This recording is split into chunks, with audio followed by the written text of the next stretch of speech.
देखिए, मैंने जिस आयत करीमा की तिलावत का शरफ हासिल किया है, अल्लाह तबारक व तआला कुरान मुक़द्दस में इरशाद फरमाता है कि मोहम्मद सल्लल्लाहु अलैहि वसल्लम अल्लाह के रसूल हैं। वल्लज़ीना मअहू अशिद्दाउ अलल कुफ़्फ़ारि रुहमाउ बैनहुम, और जो मोहम्मद सल्लल्लाहु अलैहि वसल्लम के साथ हैं आपस में तो वो नरम दिल है लेकिन गैरों पर सख्त हैं। अल्लाह अल्लाह, ये कुरान इसकी गवाही दे रहा है। ये कुरान इसकी इस बात की गवाही दे रहा है कि आपस में तमाम रहम दिल हैं और मिलनसार हैं। अब उसके बाद देखिए, हजरत उस्मान गनी रज़ी अल्लाह तआला अन्हु भी उन्हीं में शुमार हैं जो आपस में रहम दिल हैं, गैरों के साथ सख्त हैं। और गैर कौन?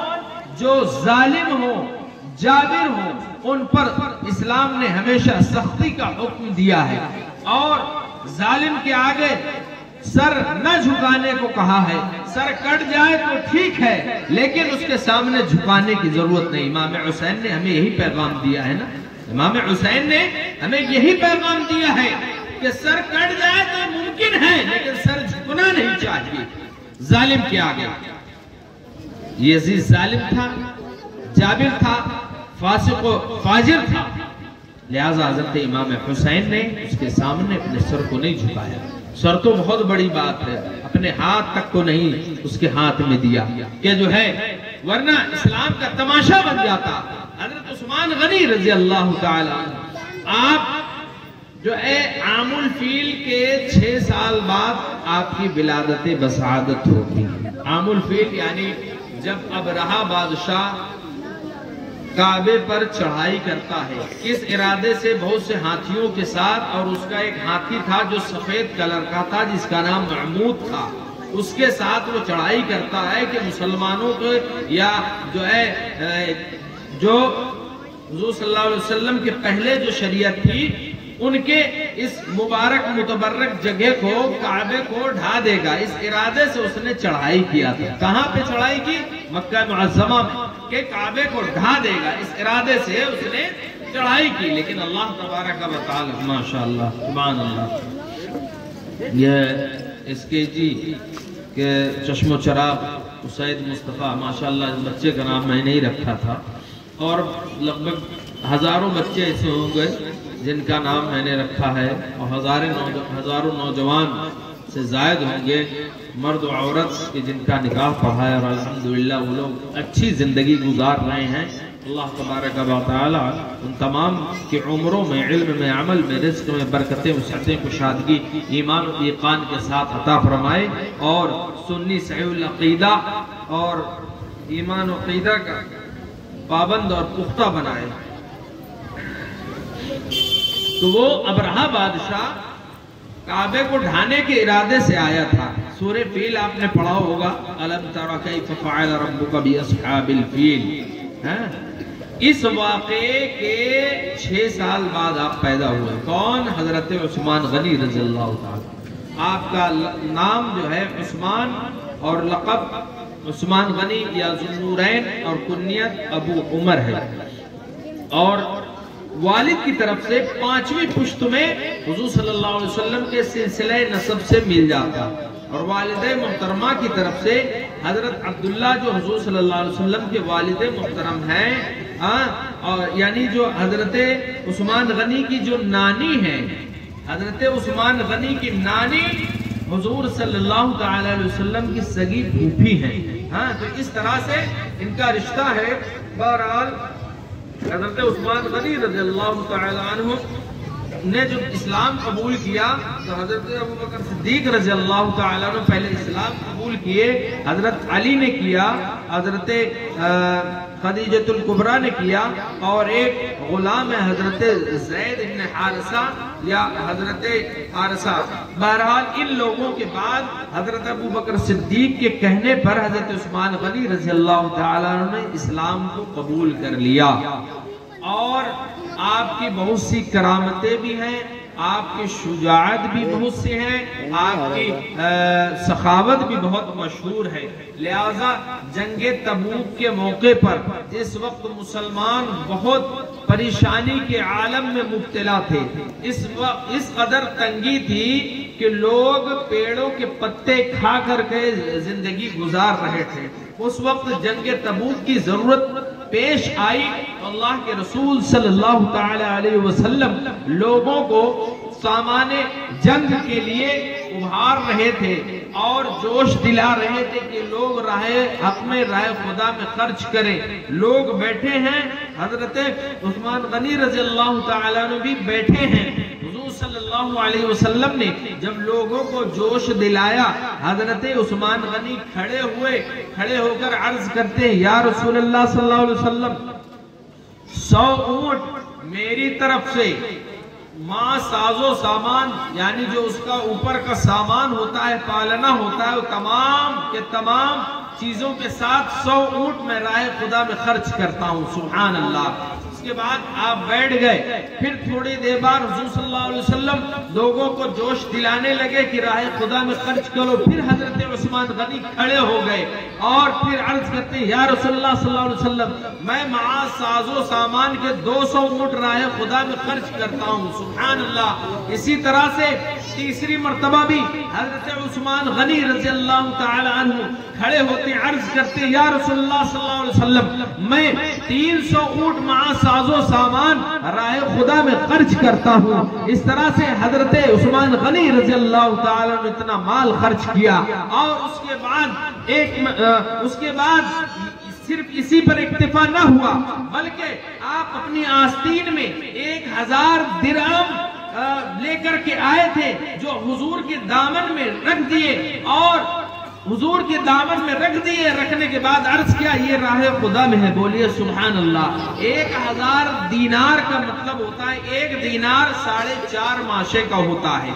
4.5 माशा आज के एतबार से लगभग 4.5 ग्राम का होता है। 4.5 ग्राम का 1 दीनार होता है। और 1000 दीनार हजरत उस्मान गनी रज़ियल्लाहु तआला अन्हु हुजूर की बारगाह में पेश कर देते हैं, राह हक में खर्च कर देते हैं। तो अल्लाह के रसूल सल्लल्लाहु तआला अलैहि वसल्लम दुआ देते हैं कि अल्लाह तबारक व तआला का ये बंदा, ये बरगुज़ीदा बंदा कि अल्लाह रब्बुल इज्जत ने इसे इतना नवाजा है कि इसने राह खुदा में खर्च किया है, और इतना खर्च किया है कि अल्लाह रब्बुल इज्जत इससे इस कदर राजी हो गया है कि इसके बाद अगर इससे कोई जो है, इसके बाद ये कोई नेक अमल से मुराद नफल वगैरह अगर ना भी करे तो ये उसके लिए बहुत काफी होगा।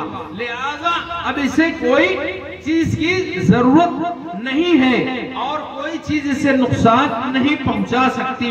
मतलब कहने का हासिल कलाम ये है कि ये शख्स नेक है और जन्नती है। हुजूर ने तो वैसे भी अशरा मुबशरा में उन्हें जो है फरमा दिया कि ये जन्नती फला जन्नती है। 10 ऐसे लोग हैं जिन्हें दुनिया में हुजूर ने जन्नत की बशारत देती है। हजरत उस्मान गनी रज़ी अल्लाह तआला अन्हु भी है कि जिन्हें जन्नत की बशारत दे दी गई। तो इस तरह से हजरत उस्मान गनी रज़ी अल्लाह तआला अन्हु का लक़ब गनी रखा गया। और आप देखें, अभी मैं आपको बताऊंगा कि आप जब खलीफतुल मुस्लिमीन बने तो इस कदर फुतूआत हुई कि एक शख्स के हिस्से में एक लाख बदरा जो है माले गनीमत आया। 1 लाख बदरे में एक बदरे का जो होता है वजन, या वो टोकरा यूं कह लीजिए कि उस टोकरे में 10,000 दिरहम आते हैं। और दिरहम ये चांदी का सिक्का होता है, लगभग इसकी कीमत भी लगभग 4.5 ग्राम होती है। लेकिन ये दिरहम जो होता है ये चांदी का होता है। उस वक्त की बात कर रहा हूँ जो चल रहा। अब आजकल तो और भी बहुत सी जगहों पे दीनार और दिरहम अलग अलग बदल के चल रहे हैं, लिहाजा आज में बदलाव हो सकता है। ये उस वक्त की बात मैं बता रहा हूँ। तो एक बदरे में 10,000 दिरहम होते थे। 1 दिरहम का वजन 4.5 ग्राम लगभग होता था।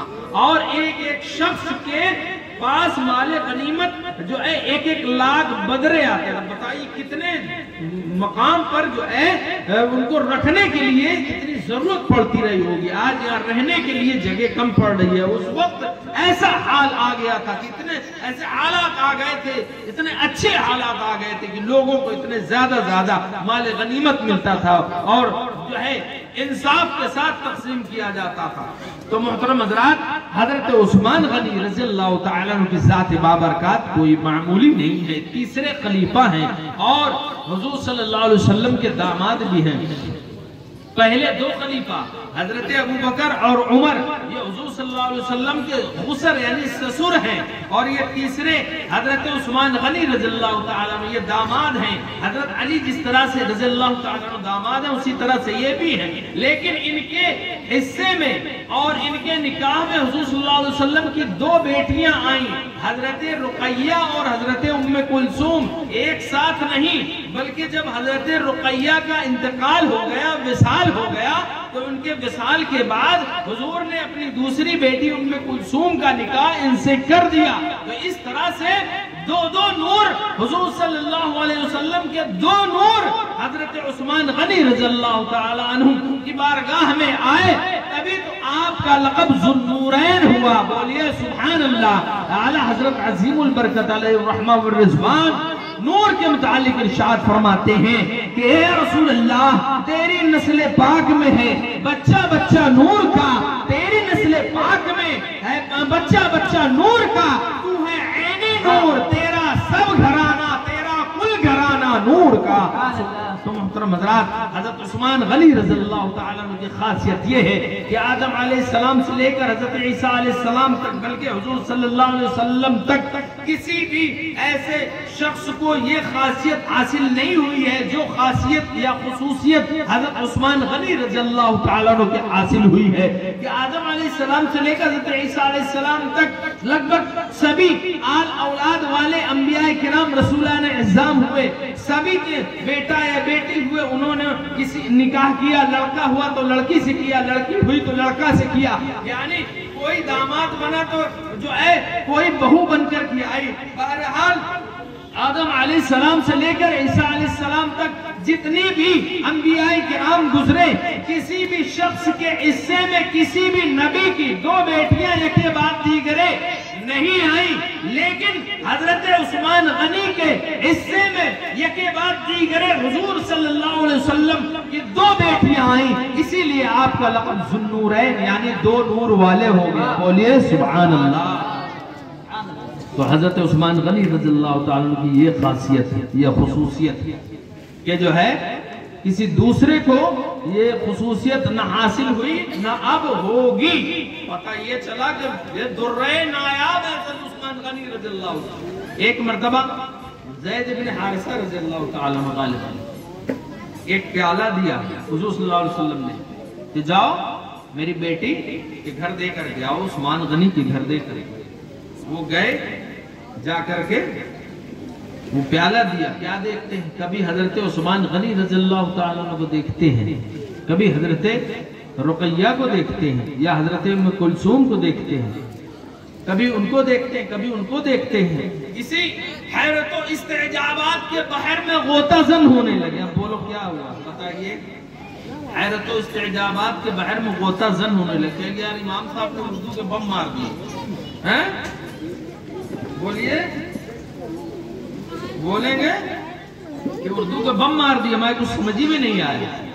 तो इसीलिए मैंने हमेशा आसान उर्दू का इस्तेमाल आप लोगों के लिए किया, आम फहम जुबान में, कि आपको जो समझ में आ जाए। तो मतलब कहने का ये है कि वो जो हज़रत ज़ैद इब्न हारिसा हैं, कहते हैं मैं कभी उनको देखा कभी उनको देखता, यहाँ तक कि मैं उन्हीं में गुम हो गया, खो गया। फिर उसके बाद जब मैं वहां से हुजूर सल्लल्लाहु अलैहि वसल्लम की बारगाह में हाजिर हुआ, तो जो है हुजूर सल्लल्लाहु अलैहि वसल्लम ने पूछा क्या है ज़ैद तुमने क्या देखा? दे आए? हाँ दे आया। क्या देखा? कहा बहुत हसीनो जमील जोड़ा देखा। सुभान अल्लाह। कहा इससे पहले तुमने इतना हसीनो जमील जोड़ा कहीं देखा नहीं? अल्लाह के रसूल सल्लल्लाहु अलैहि वसल्लम, मैंने इतना हसीनो जमील जोड़ा नहीं देखा, ना ही मर्दों में देखा, ना ही औरतों में किसी औरत को इतना खूबसूरत देखा, और ना ही मर्दों में कितना खूबसूरत किसी को मैंने देखा। मतलब कहने का ये कि हुजूर सल्लल्लाहु अलैहि वसल्लम के बाद अगर मैंने किसी को खूबसूरत देखा है तो वो इस जोड़े को देखा है। बोलो सुभान अल्लाह। हजरत उस्मान गनी रज़ियल्लाहु ताला अन्हु का जो कद था वो दरमियाना कद था, यानी बहुत ज्यादा लंबे नहीं थे और ना ही पस्ती की तरफ थे, बल्कि मीडियम। और कलर जो आपका था, रंग वो सफेद था, सुर्खी माइल थी, यानी गोरे थे जिसमें लालपन जाहिर था। और आपके हाथ माशाअल्लाह लंबे थे और आपके जो हड्डियां हैं चौड़ी थी, सीना जो है कुशादा यानी चौड़े सीने वाले थे। आपकी पिंडलियां जो हैं भरी हुई थी, आपके हाथ लंबे थे, उनमें बाल थे और दाढ़ी मुबारक घनी थी, बाल आपके घुंघराले थे। सुभान अल्लाह। ये हजरत उस्मान गनी रज़ियल्लाहु ताला अन्हु का हुलिया मुबारक है। बोलिए सुभान अल्लाह। और क्यों ना हो, हुज़ूर सल्लल्लाहु अलैहि वसल्लम ने इरशाद फरमाया था, और इस हदीस की रावी हजरत आयशा सिद्दीक़ा हैं, कहती है कि हुज़ूर सल्लल्लाहु अलैहि वसल्लम ने उम्मे कुलसूम का निकाह करने के बाद अपनी बेटी से फरमाया था कि ए बेटी, मैंने तुम्हारा निकाह उस शख्स से किया है जो तुम्हारे बाप हजरत इब्राहिम अलैहिस्सलाम और तुम्हारे बाबा यानी मोहम्मद सल्लल्लाहु अलैहि वसल्लम के बहुत मुशाबा हैं। बोलिए सुभान अल्लाह। मतलब मुशाबा का मतलब बहुत मिलते जुलते हैं, बहुत कुछ मिलता जुलता है। जैसे ट्विंस होते, दो जुड़वा बच्चे होते, उसमें बहुत चीजें ऐसी होती है मिलती जुलती हुई होती है ना।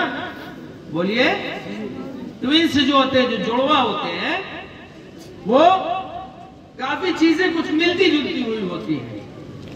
लेकिन हुजूर ने फरमाया है कि तुम्हारे दादा हजरत इब्राहिम और तुम्हारे बाप हजरत मोहम्मद सल्लल्लाहु अलैहि वसल्लम से काफी मुशाबा, मैंने तुम्हारे साथ उनका निकाह किया। सुभान अल्लाह।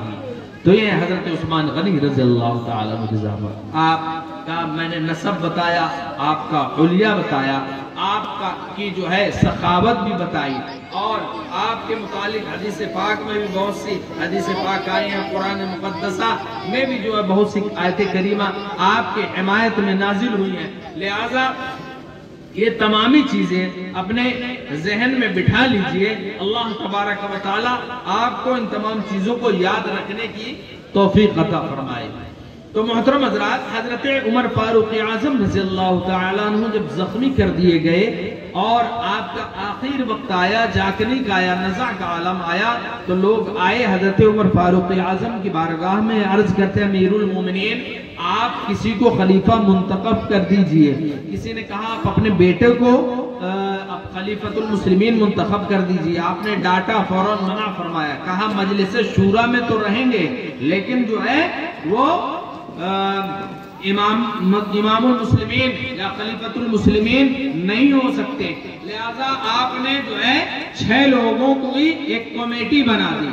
वो कमेटी में 6 लोगों को मुंतखब कर दिया कि इनमें से किसी एक को खलीफा मुकर्रर कर देना। उन 6 लोगों में कौन थे?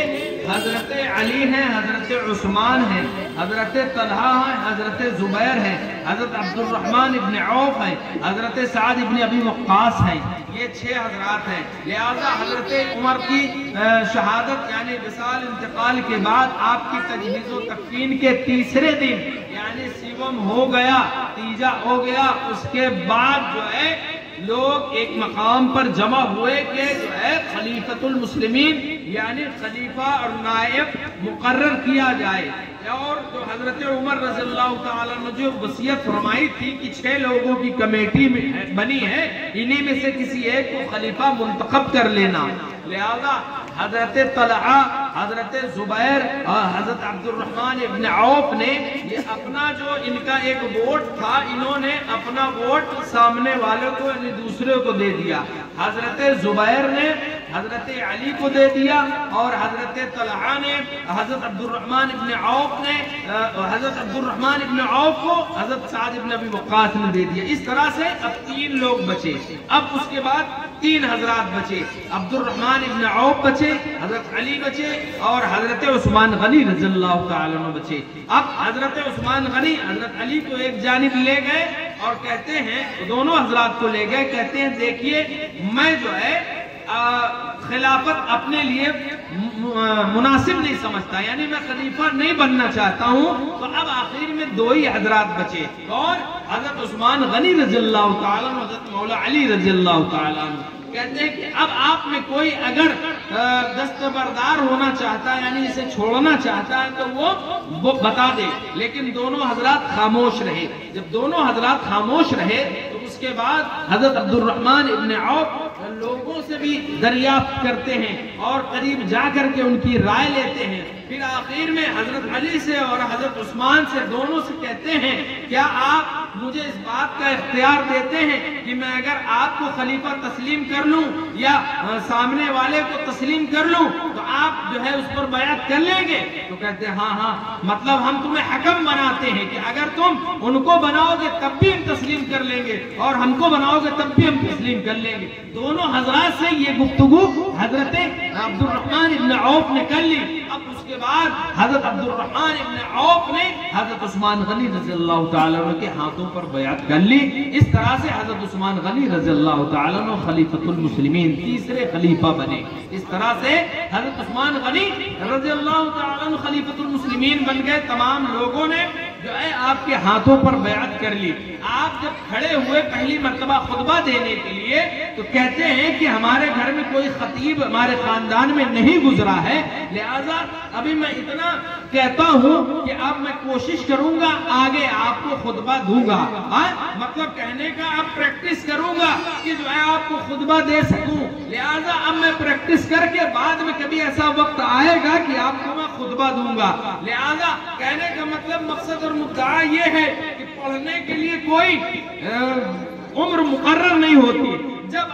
जब जागो तब सवेरा, तब अगर जब आपके दिल में कोई बात घर कर जाए, जब उसकी जानिब आप रुजू हो जाएं, तो यकीनन आप देखें कि जब उसकी जानिब आप रुजू होंगे, जब आप खुद सोचेंगे तो वो चीज आपके लिए खुद ब खुद आसानी होती जाएगी। आप देखें कि जब तक बंदा सोचता है, दुआएं करता है कि अल्लाह मुझे पांच वक्त नमाज की पाबंदी की तौफीक दे दे, लेकिन तौफीक उसी वक्त मिलेगी जब आप खुद के लिए अपने अंदर ये जज्बा पैदा करने की कोशिश करेंगे, अपना बदलाव लाने की कोशिश करेंगे, सोचेंगे कि नहीं नहीं हमें करना है, हमें नमाज पढ़नी है, तो अल्लाह तबारक व तआला तौफीक अता फरमा देता है। क्योंकि बंदे का जो बदलाव हुआ है उसके दिल से हुआ और उसके दिल में अल्लाह तबारक व तआला डालता है। लेकिन सबब दुआ बनती है, बशर्त ये कि जब बंदा खुद में अपने अंदर बदलाव की कोशिश करता है तभी उसके अंदर ये बदलाव आता है। अल्लाह तबारक व तआला भी राहें हमवार फरमा देता है, आसान फरमा देता है, उसे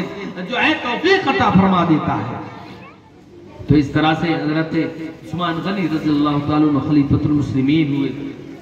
आप 12 साल खलीफतुल मुस्लिमीन रहे।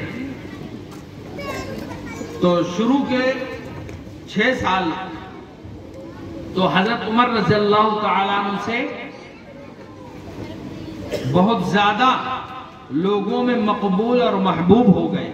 वजह थी कि हजरत उमर फारूक आजम रज़ियल्लाहु ताला अन्हु थोड़ा सख्त थे, लेकिन हजरत उस्मान गनी रज़ियल्लाहु ताला अन्हु के अंदर सख्ती का वजूद नहीं था, बल्कि अब बहुत बामुरव्वत और मुलायमियत आपके अंदर थी।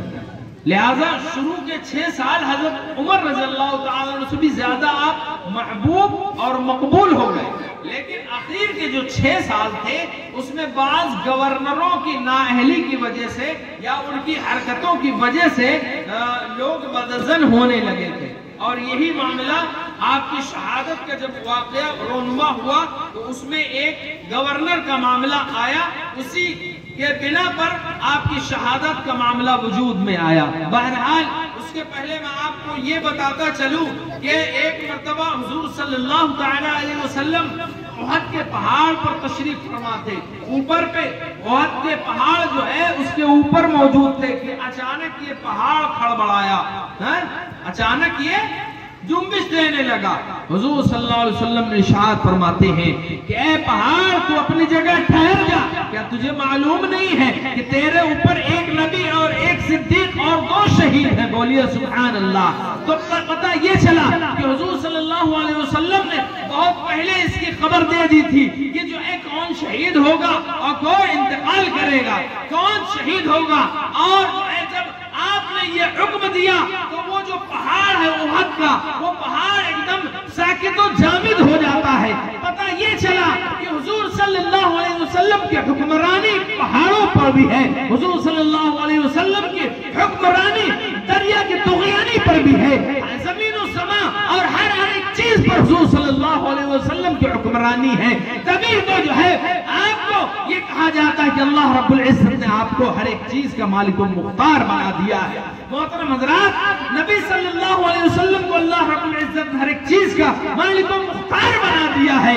तो मोहतरम, कहने का मतलब मकसद मुद्दा ये है कि हुजूर सल्लल्लाहु अलैहि वसल्लम ने हुक्म दिया, पहाड़ ठहर गया। ये भी बता दिया, नबी तो अपने बारे में जानते हैं कि मैं नबी हूँ, सिद्दीक के बारे में भी जानते हैं कि वो सिद्दीक है, शहीद के बारे में भी जानते हैं, हजरत उमर मौजूद है, हजरत उस्मान मौजूद है, कहते 2 शहीद हैं, उनके बारे में भी जानते हैं। पता ये चला कि हम क्या करते हैं, क्या करने वाले हैं, किसके साथ कैसा मामला होगा और किसको कितनी नेकियां, अभी जैसा कि छोटे मियां ने बताया कि जो है किसकी कितनी नेकियां हैं, आसमान पर कितने सितारे हैं मेरे आका को मालूम है, और किसकी कितनी नेकियां हैं मेरे आका को मालूम है, और किसकी नेकी कितनी भारी है मेरे आका को मालूम है। तभी तो हमारे इमाम इसको मोहब्बत इमाम अहमद रज़ा खान अलैहि रहमा व रिज़वान यूं रकम दराज होते हैं कि और कोई गैब क्या तुमसे निहा हो भला, जब न खुदा ही छुपा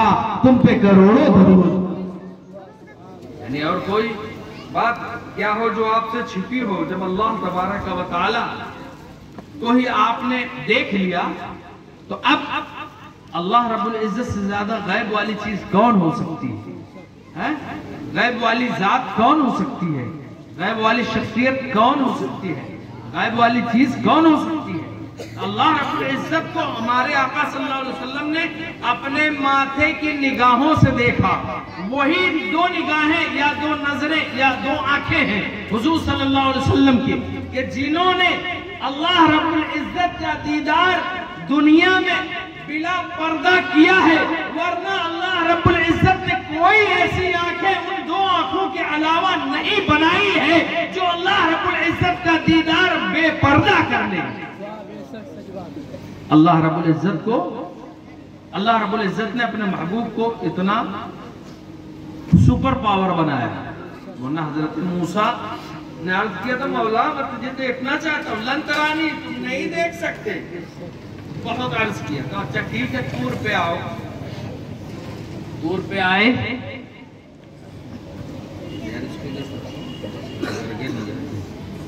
तूर पे आओ, आए तूर पर।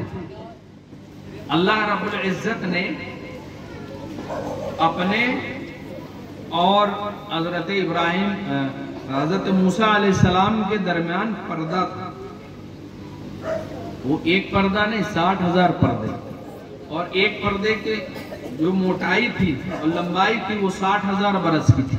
इतना वो अल्लाह रब्बुल इज्जत ने अपनी एक तजल्ली, एक झलक उन पर्दों पर डाली। हजरत मूसा ने उन पर्दों को देखा, देखकर गश खा करके गिर गए। कौन? हजरत मूसा अलैहिस्सलाम। अल्लाह अल्लाह, भी तो कौन देखा? मूसा से पूछे कोई, क्या है उसे? किसको देखा? ये मूसा से पूछे कोई। आंख वालों की हिम्मत में लाखों सलाम। हजरत मूसा अलैहिस्सलाम तो एक झलक, वो भी पर्दे में, अल्लाह रब्बुल इज्जत ने पर्दे में एक लव या एक झलक या एक झपक डाली। हजरत मूसा ने उसको देख करके बेहोश हो गए, कश खा करके गिर गए। अल्लाह रब्बुल इज्जत ने अपने महबूब को कितना पावर वाला बनाया कि बेपर्दा अपने महबूब को जियारत करा दी। बोलो सुभान अल्लाह। तो अल्लाह रब्बुल इज्जत के महबूब दानाए किफाया व ग़ुरूब जनाब मोहम्मद रसूलुल्लाह सल्लल्लाहु अलैहि वसल्लम जानते हैं कि किसकी कितनी नेकियां हैं, और किसी को अगर अजाब दिया जा रहा है तो किस गुनाह की बिना पर अजाब दिया जा रहा है भी जान रहे हैं। जैसे कि आपने हदीस पाक सुना होगा, एक कब्रिस्तान के कब्र के करीब से गुजर रहे थे, कब्रों के करीब से अल्लाह के रसूल ठहर गए, या रसूलल्लाह ये ठहरना कैसा? हुजूर इरशाद फरमाते हैं कि इन कब्र वालों को अजाब हो रहा है। और किस वजह से हो रहा है? एक पेशाब की छींटों से नहीं बचता था और दूसरा चुगली करता था। अल्लाह, अभी भैया बता रहे थे, छोटे भी बता रहे थे ना, लोगों को बहुत बुरी आदत हो गई चुगली करने की। लोगों, कुरान ने इसको बहुत सख्ती से मना किया है। या अय्युहल्लज़ीना आमनू इज्तनिबू कसीरम मिनज़-ज़न्नि इन्न बअद-ज़न्नि इस्मुन वला तजस्ससू। लेकिन यहाँ के लोग उल्टा है, तजस्सुस में पड़े रहते हैं। अबे बोलो, अभी देखो ये कौन है, अबे देखो कौन है, ये कहाँ से इतना अच्छा कपड़ा पहना, अबे देखो ये गाड़ी कहाँ से लाया है, चुराई के लाया होगा। अच्छा सोचो अपने भाई के लिए, अच्छा सोचो अपने भाइयों के लिए। अल्लाह रब्बुल इज्जत ने साफ साफ फरमा दिया है कि तजस्सुस से बचो और अपने भाइयों के लिए उसने जन यानी अच्छा सोचो और उससे इज्तनाब करो, यानी कि चुगली से, गीबत से, बुराई से, तमाम चीजों से इज्तनाब करो। लिहाजा हमें इससे इज्तनाब करना चाहिए। ये अच्छी चीज नहीं है, वरना इसके मुतालिक हुक्म ये आया है कि जलन, हसद, कपट, कीना, बुग़्ज़, चुगली, गीबत, ये इसकी वजह से तुम्हारे गुनाह इस तरह से तबाह बर्बाद हो जाएंगे जैसे कि लकड़ी को आग जला करके, राख करके तबाह बर्बाद कर देती, उसी तरह से तुम्हारे अच्छे अमाल जो होंगे वो तमाम के तमाम बर्बाद कर दिए जाएंगे। इसलिए हमें और आपको सबको इससे बचना चाहिए। अल्लाह तबारक व तआला हम तमाम को इसकी तौफीक अता फरमाए। उसने जन कहते हैं किसी के मुतालिक अच्छा सोचना, अपने मुसलमान भाइयों या बहन हो, उसके मुतालिक अच्छा सोचना। अच्छा सोचोगे और फिर ये भी हदीस पाक में जो जैसा सोचता है, सोच रखता है, अल्लाह तबारक व तआला की जनाब में उसके साथ वैसे ही मामला पेश आता। आप जितने साफ और शफाफ और सच्चे दिल वाले होंगे उसी तरह से आपके साथ मामलात पेश आएंगे। बहरहाल मैं बताना ही चाह रहा था कि हजरत उस्मान गनी रज़ियल्लाहु ताला अन्हु खलीफतुल मुस्लिमीन बन गए। 12 साल आपकी खिलाफत रही और 6 साल बहुत मकबूल रहे। आखिर के 6 साल में कुछ लोगों को आपसे शिकायत हो गई, वो गवर्नरों की वजह से। अभी अब्दुल्ला इब्न सुरह या सुरह नाम के एक शख्स को मिस्र का गवर्नर बना करके भेजा। 2 साल भी ना गुजरे थे, लोग शिकायत लेकर के उनकी आ गए। अब जो भी मामला रहा हो, शिकायत लेकर के आ गया कि फला फला शख्स ये आपको गवर्नर मुकर्रर किया है, वो ऐसा करता, वो ऐसा करता है। हजरत उस्मान गनी रज़ियल्लाहु ताला अन्हु ने गवर्नर को सख्ती के साथ पाबंदी की, सख्ती के साथ हिदायत दी थी कि इन बातों से इज्तनाब करो, इन चीजों से इज्तनाब करो जो तुम कर रहे हो, गलत कर रहे हो, उस गलती से अपने आप को बाज रखो, वरना बहुत आपके साथ सख्ती से पेश आऊंगा। लिहाजा जो लोग शिकायत लेकर के अमीरुल मोमिनीन की बारगाह में आए थे, जब वो वापस गए और जाकर के ये रुका या कागज या हुक्मनामा अमीरुल मोमिनीन का उस अब्दुल्ला को दिया, उसने क्या किया, किसी भी बहाने से उन लोगों को कत्ल कर दिया। अब मिस्र के हालात और बिगड़ गए। जब मिस्र के हालात और बिगड़ गए तो इस मरतबा 700 लोगों का वफ्द आया। 700 लोग मिस्र से मदीना मुनव्वरा आए और आ करके लोगों हजरत उस्मान गनी रज़ियल्लाहु ताला अन्हु से मिले और मिलने के बाद ये तमाम बताने लगे और कत्ले नाहक के लिए मांग करने लगे कि आप उनकी बाजो पुरसिस कीजिए, यानी जो है उनको पकड़िए, उनके साथ सख्ती कीजिए, उनके जो ओहदा है उन ओहदे से उनको हटा दीजिए। इस तरह से जो है लोग करने लगे तो सहाबाए किराम भी बहुत से वहां मौजूद थे। हजरत अली थे, हजरत तलहा थे, हजरत जुबैर थे, हजरत अब्दुर्रहमान इब्न औफ थे, हजरत साद इब्न अबी वक्कास थे और इनके साहबजादगान थे। तमाम सहाबाए किराम में सख्त और सुस्त लोग कहने लगे तो तो हजरत अली रज़ियल्लाहु ताला अन्हु भी बरहम हुए, कहा कि आप जो है ऐसा नहीं करते, कहा कि जो है एक काम कीजिए कि आप इसको खलीफा मुंतखब कर लेंगे, मैं उसको खलीफा बना दूंगा। कहा ऐसी बात है, कहा। तो हजरत अबू बकर सिद्दीक रज़ियल्लाहु ताला अन्हु के बेटे मोहम्मद बिन अबू बकर को मिस्र का गवर्नर मुंतखब कर दिया, यानी सेलेक्ट कर दिया।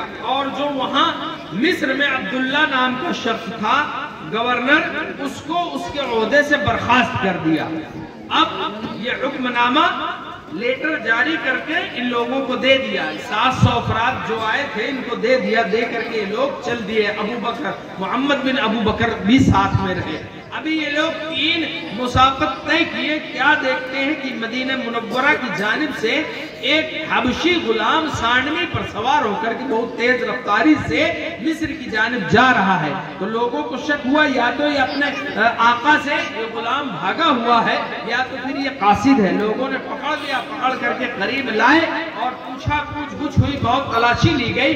तो सूखे मशकीजे में एक खत नमूदार हुआ जिसमें ये बात लिखी हुई थी कि जो है मोहम्मद बिन अबू बकर और इनके साथ वाले जब तुम्हारे पास आए हैं अब्दुल्ला, तो इनको किसी बहाने से कत्ल कर देना और तुम अपने ओहदे पर बरकरार रहना। अल्लाह अल्लाह, जब ये खत में पढ़ा लिखा हुआ देखा तो दंग रह गई, कहा कैसे हो सकता है।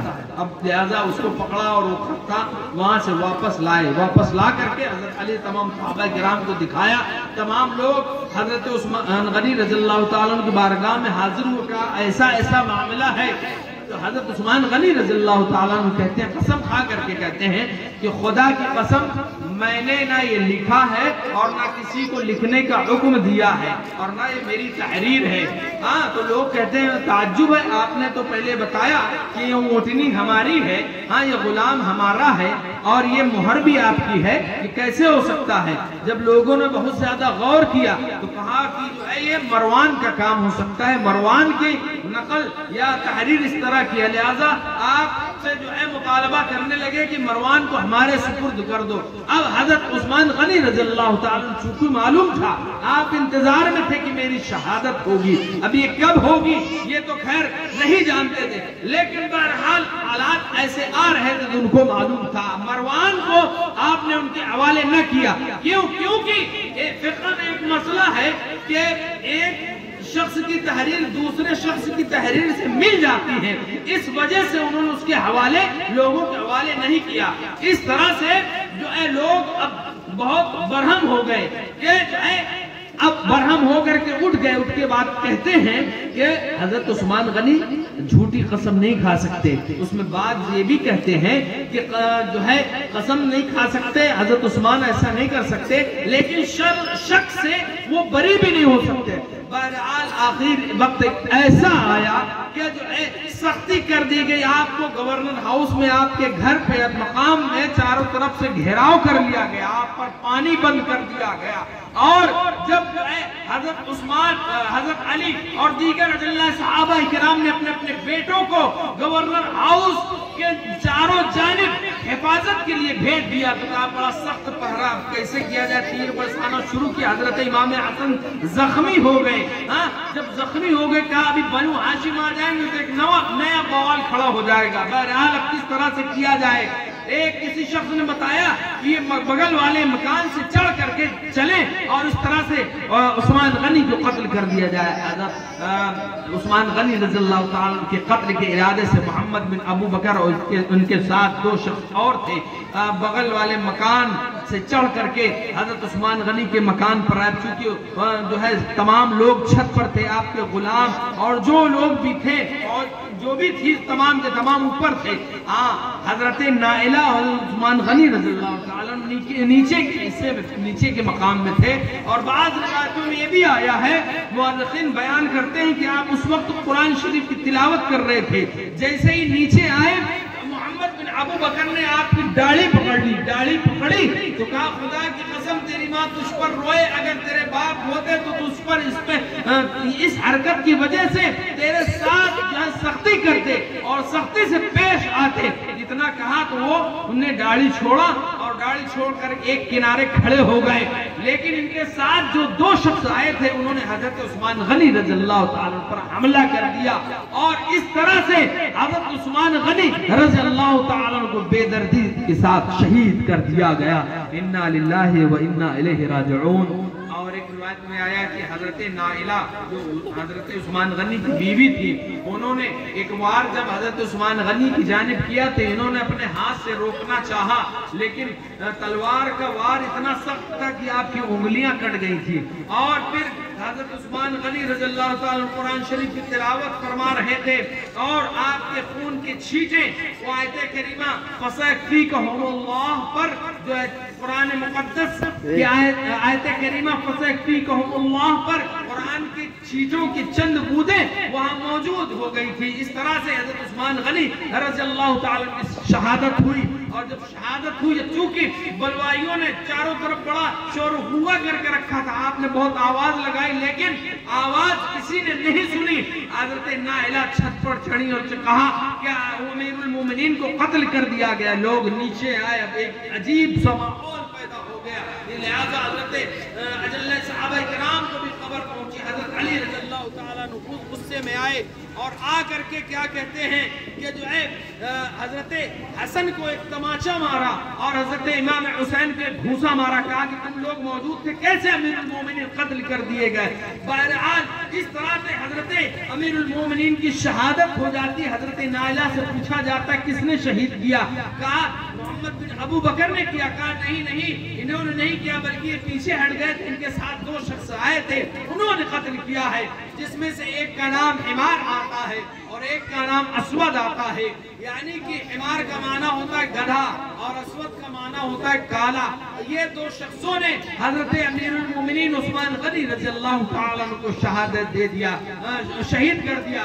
इस तरह से अल्लाह रब्बुल इज्जत के महबूब दाने किफाया व ग़ुयूब जनाब मोहम्मद रसूलुल्लाह सल्लल्लाहु अलैहि वसल्लम ने जो फरमाया था कि जो है ए ओ हट ठहर जा, तेरे ऊपर दो शहीद हैं। लफ्ज बलफ्ज, वर्ड टू वर्ड बिल्कुल बात सच्ची साबित हुई। क्यों ना हो, मुखबिर सादिक सल्लल्लाहु अलैहि वसल्लम का फरमान आलिशान है कि हम अक्सर और बेशतर कहा करते हैं कि बहते हुए नदी का धारा रुक सकता है, जमीन अपनी जगह से टल सकती है, आसमान फट सकता है और जमीन उसके अंदर ऊपर जाकर के समा सकती है, सूरज पूरब की बजाय पश्चिम से उग सकता है। ये सब कुछ चीजें मुमकिन है, लेकिन नबी का फरमान कभी गलत हो जाए ऐसा हरगिज़ मुमकिन नहीं है।